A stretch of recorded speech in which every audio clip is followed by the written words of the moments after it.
Success with Lil. Frank. Fat Carl. Fat Car, what's going on? I can't complain. Good day. Yeah, it's a beautiful day. Thanks for coming, man. Absolutely. So typically how we get into things, we usually just, go over your past a little bit. Yeah. Where you're from, upbringing, siblings, school, stuff like that. And then, get into, where you're at now. All right. So Cool. tell people a little bit about you, where you're from, family life and all. I'm from South Philly. Growing up, my dad is from Tennessee and my mom is from Columbus, Ohio. So Memphis, Tennessee, Columbus, Ohio. Wow. My dad was in the Navy. Mm-hmm. My mom had me while they landed in Pennsylvania, and they just stayed here. They was married and they stayed here. In Philadelphia? Yeah. My mom, and whatever happened in their marriage didn't go right. My mom went back to Ohio. My dad stayed here to raise me by himself. Okay. So siblings, anything? I got 2 sisters on my mom's side, 1 older, 1 younger, and my dad got 4 altogether. I'm the oldest. Okay. You communicate with them all often, or? I got a good relationship with all of them. Yeah. All right. So how was schooling? Were you in South Philly the whole time? Who lived with you in your household? Stuff like that. It was literally just me and my dad till I was 10, and then he had my little brother, but it was always just me and my dad. But school, I went to Catholic school my whole life. Catholic? What school you went to? St. Thomas as for middle, and then high school I went to West Catholic. Okay. And then I got in trouble. West Catholic. I think I did a year of high school in Columbus. I had went to live with my grandma out there, and then I went to juvenile placement, where I was there for 2.5, 3 years. What placement did you go to? George Jr. Oh, George Jr.? Yeah. All right. I was in the mills. So you was in the mills. Everybody that came from the mills, it's rougher in the mills, but niggas hated George Jr. Yeah. What you do that got you landed in there? I was just a bad kid. Bad kid? Yeah. So how long you were there for? A couple years, couple months? 3 years. 3 years? Almost 4. Yeah. Yeah, something like that. So were you actively getting into trouble and in the streets at that age, or were you just a bad adolescent in school, defiant? Adolescent. Yeah. Think of it, adolescent, Yeah. Yeah. How'd you feel though? Did it straighten you up? I'm chilling at this. Placement? No. Yeah. So I actually learned more about the bullshit in placement. Oh shit. You feel me? As a kid, my dad raised me super good. You know what I'm saying? He's a firefighter, and he's a high rank firefighter now. Yeah. Mm-hmm. And, but growing up, he was strict. He was a great parent. You know what I'm saying? Yeah. He one of the dads that people wish they had growing up. You feel me? And he didn't play, and so I couldn't leave the block when everybody was leaving the block. When the street lights come on, I got to come in the house. Everybody's still outside. And then going to placement, having a certain type of freedom, it's just yo, people telling you stories about the streets and stories about drugs. That's how I learned how to sell drugs. That's how I learned how to do so much. When I came home, hung out with everybody that I was in placement with, and that's how I got all over Philly. So it made you turn up more? It turned me up for a while. Turned me up for a while. So how old were you when you finally came home? 18 now? Yeah, 18. 18? Yep. And what were you doing as far as going back to school? None of that was on your mind? I started at community college. I probably did a semester and a half maybe, and then I got the refund checks. Was balling. And you bounced. It did. Yeah, I did. I started having fun. I got in the streets a little bit, and I just was fuck school. Yeah. That was the same thing with me. I tried community out, and I'm like, no, man, I just jump I right just was back in the over street. school. I'm like, man, I'm not about to do this all over again. And you ain't got your parents over your back. My dad was still on my back, but at the end of the day, I'm an adult. You can't make me do this. You feel me? Yeah. So, Were you still living with your dad at the time? yes. And was he one of the dads it's my house, my rules? Yep. Yeah. So you ended up leaving? Yeah. I met my homies, and I'm just they bro, if you could come here. I'm that's all you had to say. Yeah. My dad said something one day. He always tell this story. He'd be he told me to mow the lawn. Mm-hmm. I'm mowing the lawn. I'm it's all. I look around. I'm there's all this fucking grass. I'm I left the lawnmower right there. Went in the house, packed my bags. He come home from work. Where you going? I'm I'm out. You got too many rules. Man. So that point on, it was a wrap. You left. I left for a couple of years, but I ended up coming back. The streets, I ain't gonna hold you. The streets be bullshit too. Like, yeah. It was like, I just rather be home. Yeah. Right. So listen, how did it go as far as like your mom moving? Did you ever commute and go back and forth like and stay at your mom's crib sometimes? Like summers at her house, stuff like that. My mom was like a wild person, so it was kind of hard, like with us having a relationship. But she was like super street. You know what I'm saying? Like, I'll show you the difference between my dad. Just out of respect, me and my dad would be watching a movie and some titties would come on the screen. Just out of respect, I act like I'm looking at something else. You know what I'm saying? Do something like this to cover my face and shit. My mom, she was in there, the movie came on, I went to do this. She like, take your fucking hands off your face. You ain't gonna be gay. My son gonna see some titties. I was like, all right. Right. So it's safe to say you got away with more at your mom's house than you did with your pop. 100%. Yeah. How often would you go see your mom? Probably like every other summer. Yeah. Every now and then on holidays, Thanksgiving, Christmas. And it was just, you didn't have no friends out there or none. It was just to see her. I made friends out there. Yeah. Because it was just so different. Like, I get to go outside and just walk around and I'm just meeting people. You know what I'm saying? Yeah. So it was just, like, I made a lot of friends out there. Yeah, we were just actually talking about before the episode started, we were talking about being shy and getting around people and like, so you feel like that's important for success? Yeah. Breaking out your shell and meeting people and being open. Your net worth is your net worth. You feel me? So the relationships is what life about to me. You feel me? Mm-hmm. So the more relationships you build, the more chances of you having being successful. Right. You know what I'm saying? If you shy, you don't want to talk. Philly got this thing of I don't want to be Joe. You know what I'm saying? Yeah. And that keep a lot of people back. You feel me? Yeah. You hold a lot of people back. So you went to college, didn't work out. I guess you're in the streets a little bit, hustling? For a little bit. For a little bit. Were you smoking, drinking, doing the party and thing? I smoked weed a lot. I partied a lot. And I drank a lot. Yeah. Yeah. I did everything. So where did that get you? Nowhere. Everything just, like, I got a real addictive personality. So, like, I'll be a drinker probably for a year, like, real bad. And then I'll just stop probably for 3-4 years. You know what I'm saying? Yeah. And or I smoke weed. Like, when I smoke weed, I don't smoke weed right now. But when I smoke weed, I'll be a smoker. And, like, I'm buying freaking 2 7s a day, 3 7s a day, like just chain smoking like cigarettes. And I was like, man, I gotta quit. So when I finally quit, I'm just like, I'm cool. I ain't smoked since Thanksgiving now. So yeah, it's good. So what's some other challenges you feel like you had to overcome, like going back and forth with your mom and dad, and then jumping into the streets and dropping out of college? Challenges I feel like I had to overcome. I'm trying to think. A lot of my challenges, I had learning how to get money. Okay. You know what I'm saying? I didn't understand the importance of getting money because I was like shameless. Like I would just ask people for money or ask could I stay at the house, ask could I hold stuff. And I ain't had no shame. Like I would just. You weren't shy. Yeah. It was just like, I'll meet you, I'll chill with y'all right here. And I'll be like, yo, bro, I ain't gonna know where to go. Can I sleep with your couch tonight? Just like this. You know what I'm saying? I used to do shit like that. Then, like now I look back like, y'all was crazy as shit. You know what I'm saying? Like so you weren't hungry? Like you weren't like hungry or enticed to like create for yourself? I didn't know how. I didn't know what to do. Kinda, sorta. Okay. What was like? What was the aha moment? My dad got me a job.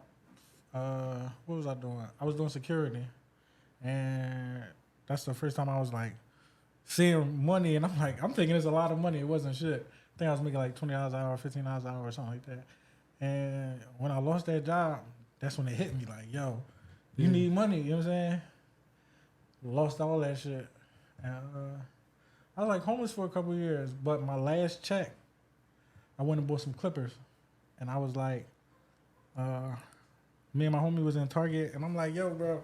I'm like, yo, we both needed a haircut. I'm like, if I buy these clippers, you gonna let me cut your hair? He like, yeah. So I'm like, bet, buy the clippers with my last check. We get back to the crib. I'm like, come on, let me cut your hair. He said, you ain't touching my head. I'm like, damn. I'm like, all right, so now I just got these clippers. I'm playing with my head every day, giving myself baldies because I keep fucking up. One day I'm sitting in the car smoking with two of my homies. They both got like these nut-ass afros. Like the afros where you know if they had $20, they would go get a haircut, but they ain't got $20. So I'm like, yo, y'all let me cut your hair for $7? They're like, hell yeah. Cut their hair. I said, I ain't never looking back. Dang. I can't have nobody, like, I got fired from the security job, so I was like, I can't have nobody snatch my livelihood from me like that. Yeah. That was crazy. Where was your practice was on yourself? To even, like, get good at it? No. Or was it on your homies? So what I did was, I went on Vistaprint back then, made business cards of the chop shop. You know what I'm saying? That was like what I call my house. I had a nice setup in the crib. And on the chop shop, it was like best cuts in the city, $7, $5 for a shape up, travel for 2 or more people. And I used to I was living like Fenton and Nidra at the time. I would go to Broad Alley and pass them out.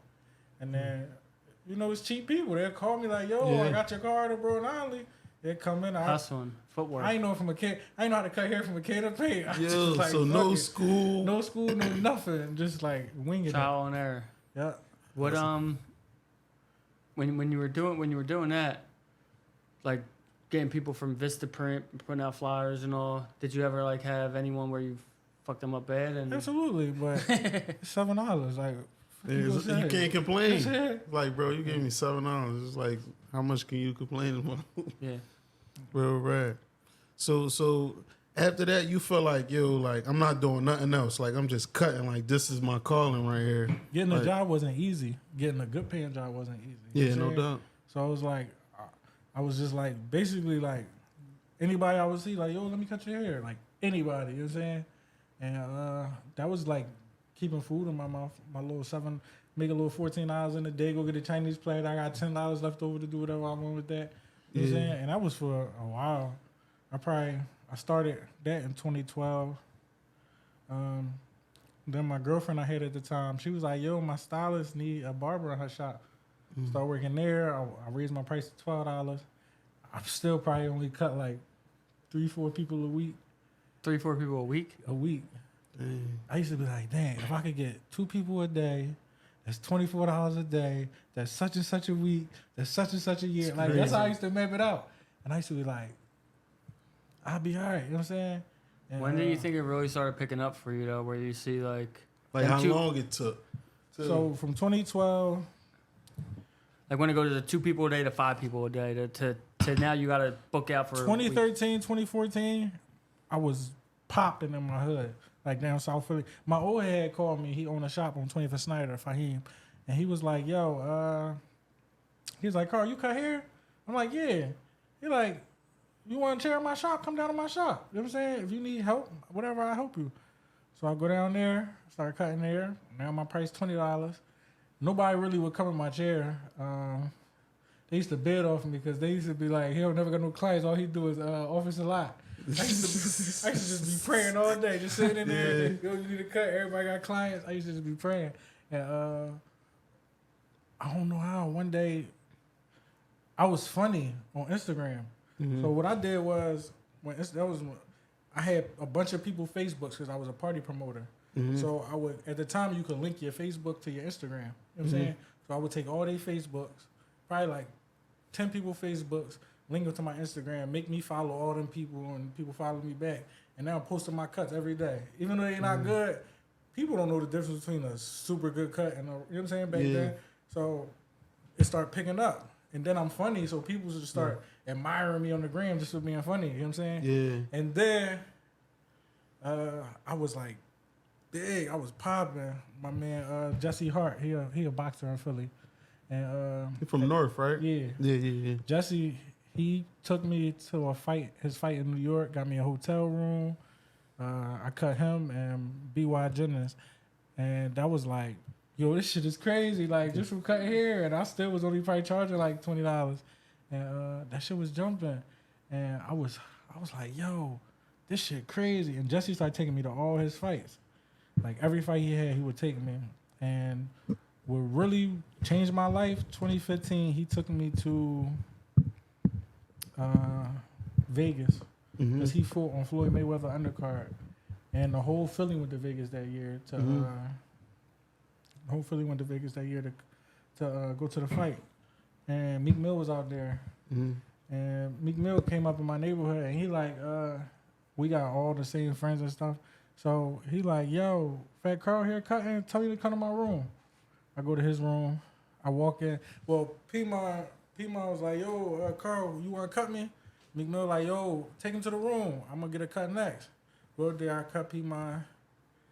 Meek Mill come in the room, I cut him. I wasn't even going to take a picture. This is what I was saying. I was being shy. I was being too cool. I didn't want to be Joe. Yeah. Meek like, yo, Jeezy, take this picture for Carl.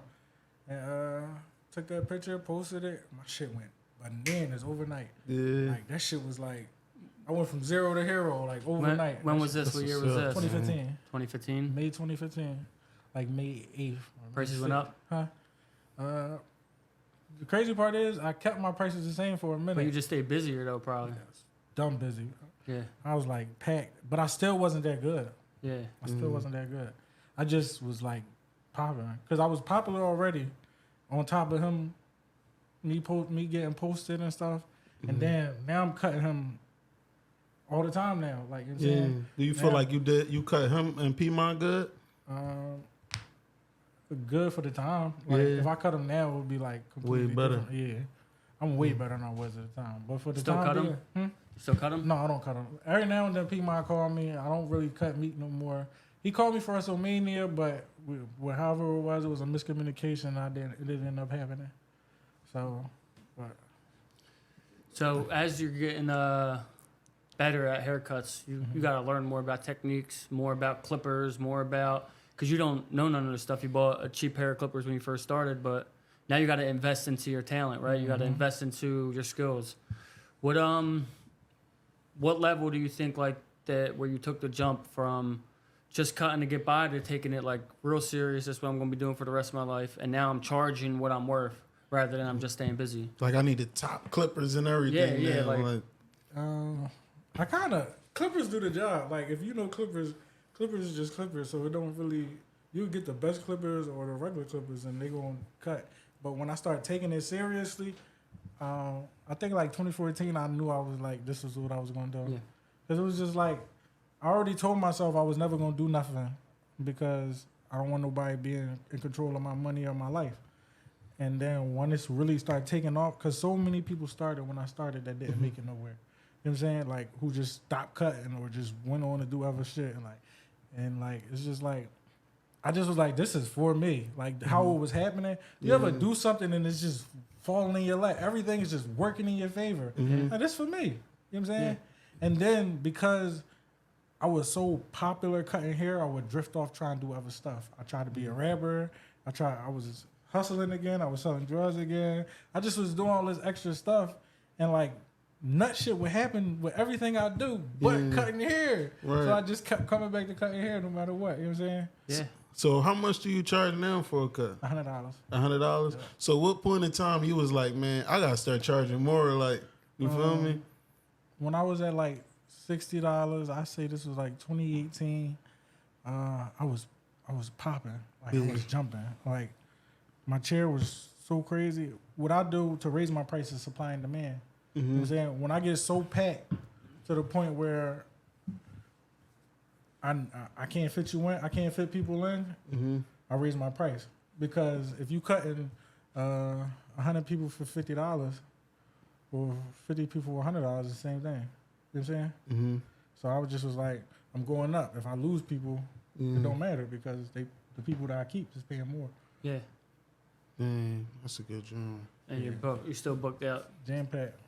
Jam packed every day. What's your schedule usually look like? 10 to 2, Tuesday, Wednesday, Thursday. 10 to 2? Yeah. And then Friday and Saturdays I do 9 to 7 on Friday, 9 to 5 on Saturday. And it's by appointment? Yeah. Only by appointment. Yeah. How many people do you fit in though, bro? From like 10 to 2? Do it take you like an hour to cut people, or like? Probably could do every half an hour. It probably take me like. You got a dome on him. No, probably half an hour. A half. I got this shit. It should like walking the door. Like, what about my type of hair? Do you know how to cut my type of hair? I'm gonna be honest with you. I don't know.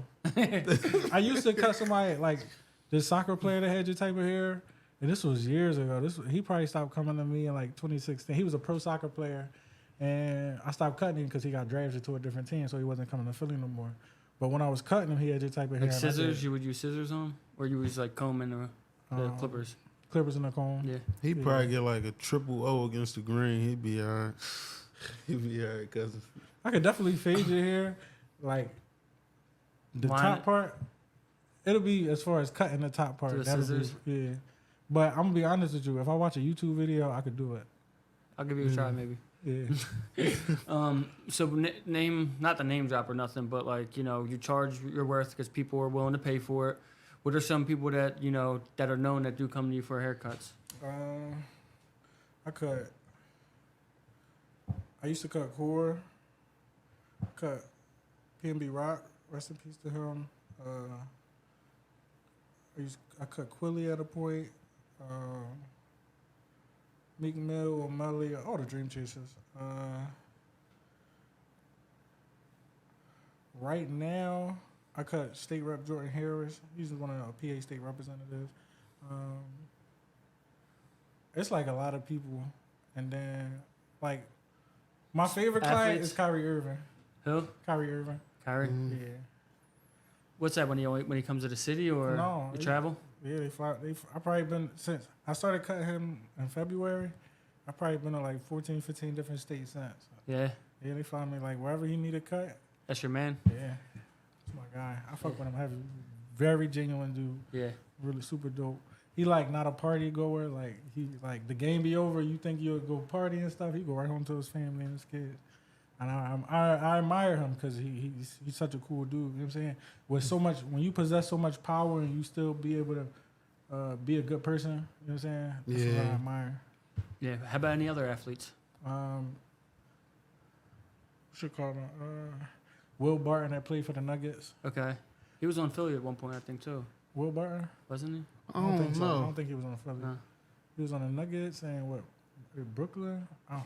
It might have been It might have been the Nets. I was cutting him. There's a couple ball players. I be forgetting. I cut so many people. And how a lot of people find you on Instagram or Instagram, word of mouth. Yeah. Mutual friends. Yeah, stuff like that. However, So for anybody looking, paying attention, let them know, like, how does it feel now from where you came from just making salat and not getting no clients? You feel me? To where you at now, like, how does that feel, man? Like, sometimes I wake up and be like, yo, like, or I call my closest friends like, yo, bro, this shit is crazy. Like, I'm really right here. You feel me? Like, this is really my life. Like, you know what I'm saying? Like, it's just certain times, like, one of my favorite moments. I went to New York to cut Meek for GQ magazine. Him and Nicki had a GQ magazine shoot, and GQ called me to cut him. So I went down, cut him. After we was done, I was about to go back to Philly, but his man Fat Reese, that's my homie too. Fat Reese was like, "Yo, stay back with us. You can just kick it with me." I'm like, "All right, bet."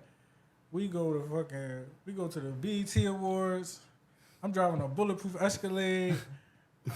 I pull up Bryson Tiller right there. I'm like, yo, this shit crazy. Like, fucking, the awards over, we leave.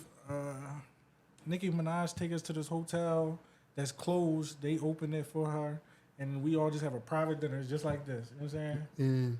It's like Reese, me, Meek, Nicki. You know what I'm saying? We just sitting right here like this, and I'm just like, and Meek bed, he like, look, Fat Carl, some shy shit. Look, he nervous. I'm like, I'm chilling. The whole time, I'm really like, yo, this shit crazy. In my head, I'm like, yo, I can't believe this shit. Like, ain't nobody gonna believe me when I tell her. You know what I'm saying? Yeah. Like, and the crazy part, I tell my super close friends, but I never really like bragged about this shit too much. You know what I'm saying?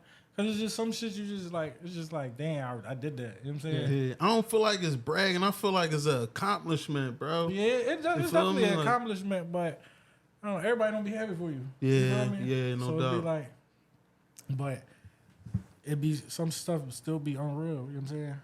Like, I literally just went to the second game of the NBA Finals. You know what I'm saying? Yeah. And I took my dad, and we went to the NBA Finals. You know what I'm saying? And to like, Dallas? This is, In Dallas? We was in Boston. Oh, Boston.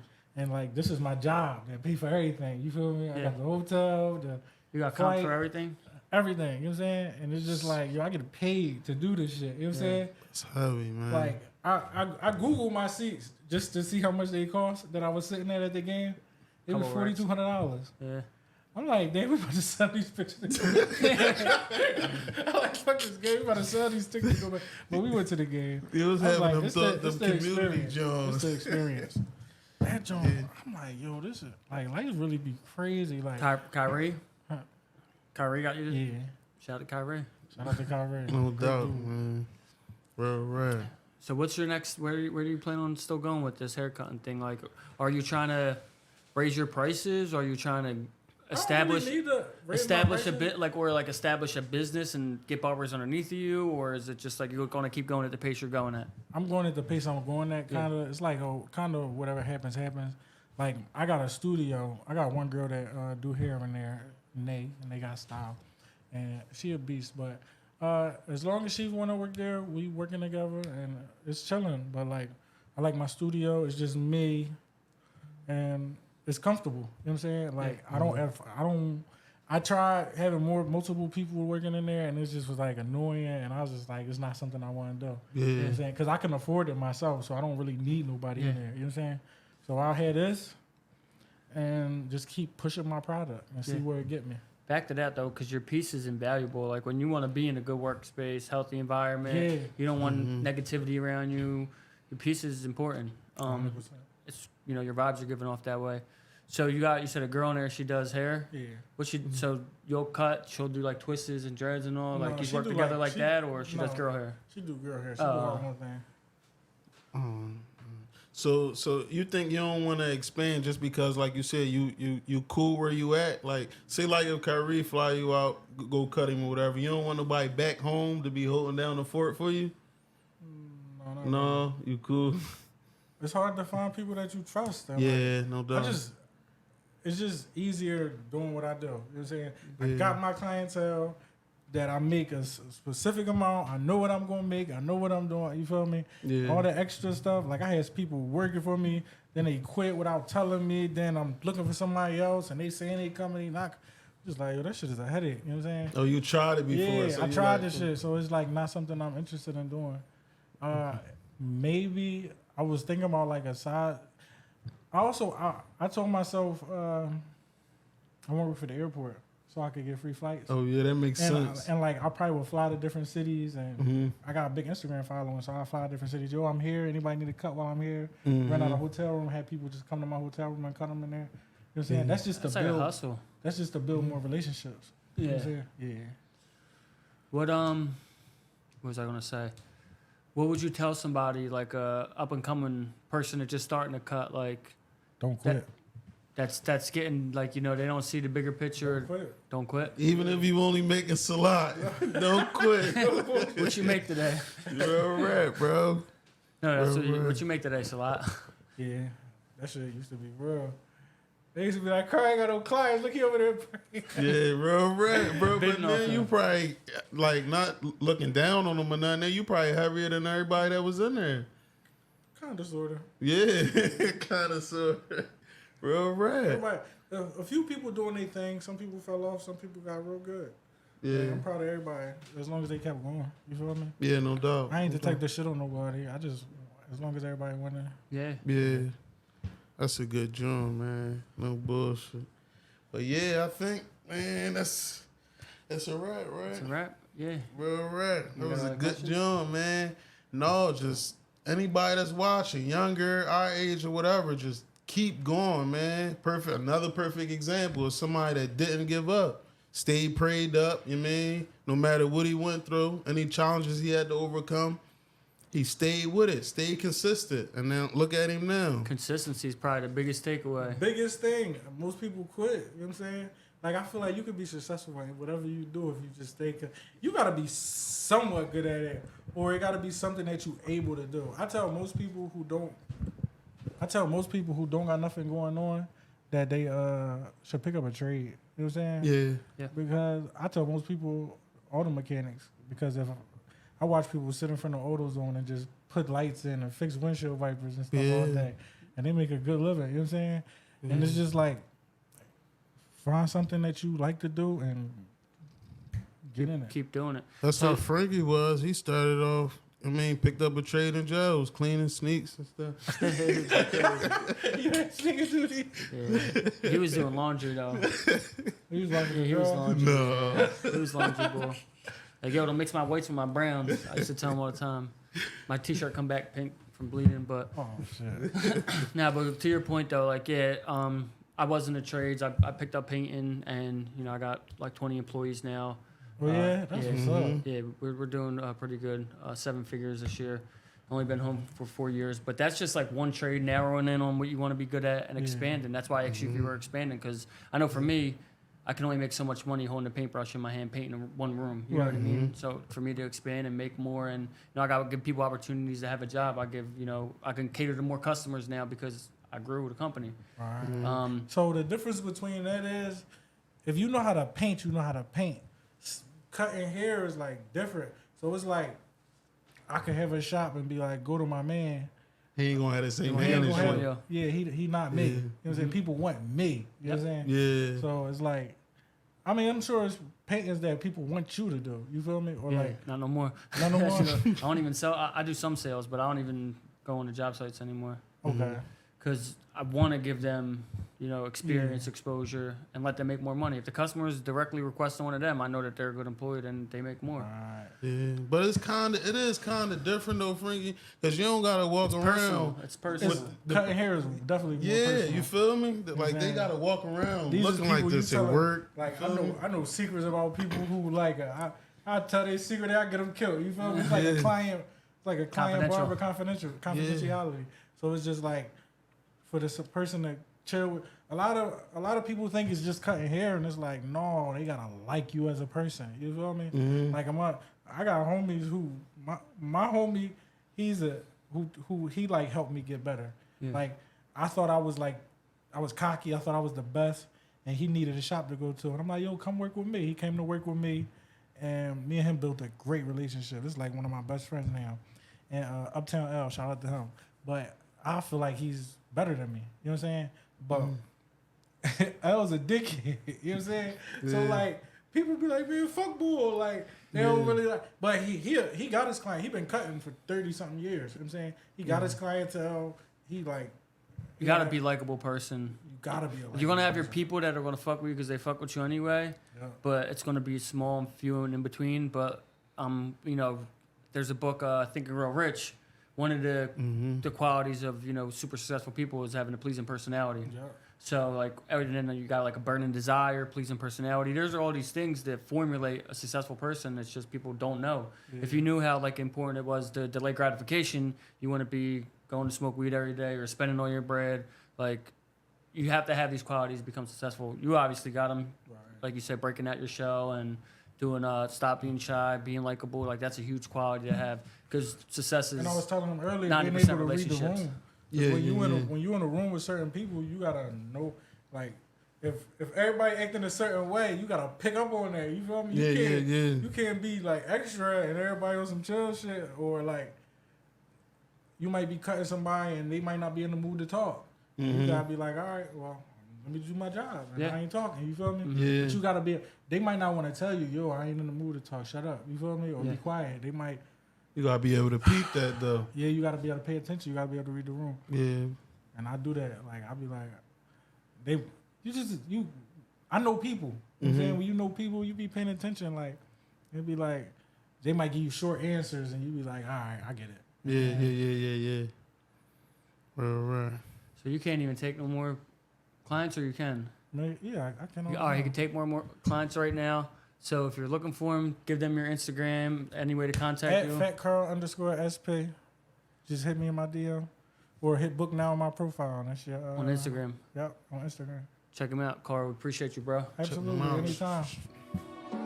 It's a success.